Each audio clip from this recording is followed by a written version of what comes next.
இன்றைக்கி வீடியோவில் நாம் ப்ரோட்டீன் ரிச் பிரேக்ஃபாஸ்ட் தான் பார்க்க போகிறோம். புரத சத்து நிறைந்த தோசை வகையை பார்க்க போகிறோம். Hello viewers, welcome to காப்பியாஸ் village kitchen.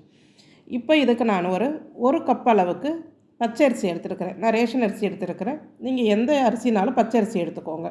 அதே கப்பால் ஒரு கப்பு பாசி பயிர், பாருங்கள் தோலோடு இருக்கிற பாசி பயிர் எடுத்துருக்கிறேன். அதே கப்பால் ஒரு கப் அளவுக்கு மைசூர் பயிர், மசூர் தால் அப்படின்வாங்க, தோலோடு இருக்கிறது. இது எல்லாமே ஒரு 4-5 தடவை நல்லா அழுத்தி பிசைஞ்சு அலசிடுங்க.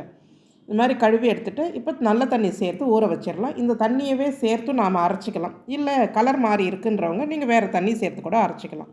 ஒரு 4லேருந்து 5 மணி நேரம் ஊற வைங்க. குறைந்தது ஒரு 3லேருந்து 4 மணி நேரம் ஊறணும். இப்போ ஊறினதுக்கு அப்புறமா நம்ம மிக்ஸி ஜாரில் சேர்த்து அரைச்சிடலாம்.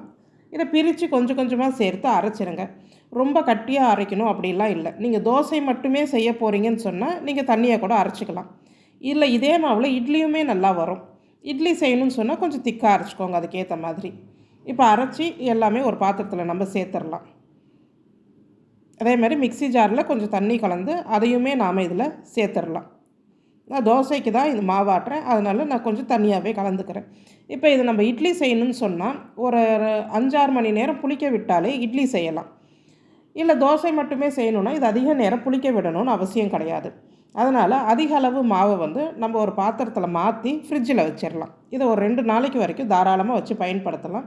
அதுக்கு மேலெல்லாம் இந்த மாதிரி பயிர் சேர்த்து அரைக்கிற மாவை வச்சு பயன்படுத்த தேவையில்லை. இதை நம்ம உடனேவே ரெஃப்ரிஜிரேட் பண்ணிடணும். இல்லைன்னா பயறுன்றதுனால சீக்கிரமாக நுரைக்க ஆரம்பிச்சிடும், புளிச்சிடும். அதனால் நம்ம உடனே அதை ரெஃப்ரிஜிரேட் பண்ணிடலாம். நம்ம அப்போதைக்கு செய்ய போகிறது, காலையில் நீங்கள் செய்ய போகிறதுக்கு மட்டுமே உப்பு சேர்த்து தோசை மாவு பதத்துக்கு தண்ணி கலந்து நல்லா கரைச்சி வச்சுருங்க. ஒரு 1 மணி நேரம் இப்படி வச்சிட்டிங்கன்னா போதும்.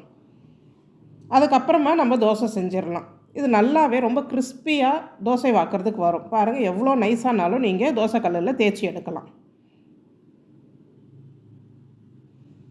இந்த அளவுக்கு நீங்கள் தோசை செய்யலாம். அதிகமாக எண்ணெயெல்லாம் இதுக்கு தேவைப்படாது. மூடி வச்சு வேக வைங்க. ஏன்னா பயறுன்றதுனால கொஞ்சம் நல்லா வேகணும். அதனால் நல்லா வேகிற அளவுக்கு அதுக்கு டைம் விட்டுருங்க.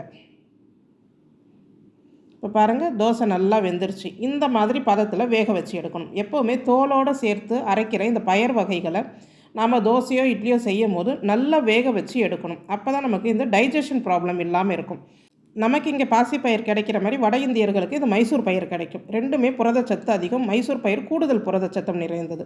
இன்றைக்கி ப்ரோட்டீன் டெஃபிஷியன்சி நிறைய பேருக்கு இருக்குது, குழந்தைகள்லேருந்து பெரியவங்க வரைக்கும். அதனால் காலை உணவாக இதை வாரத்தில் 2-3 நாள் தாராளமாக எடுத்துக்கலாம். ப்ரோட்டீன் சத்து அதிகமாகவே கிடைக்கும் நமக்கு. கார சட்னி கூட சேர்த்து சாப்பிடும்போது ரொம்ப சுவையாக இருக்கும். நீங்களும் செய்து பாருங்கள். பிடிச்சிருந்தால் நம்ம சேனலுக்கு ஒரு லைக் பண்ணுங்கள். நன்றி.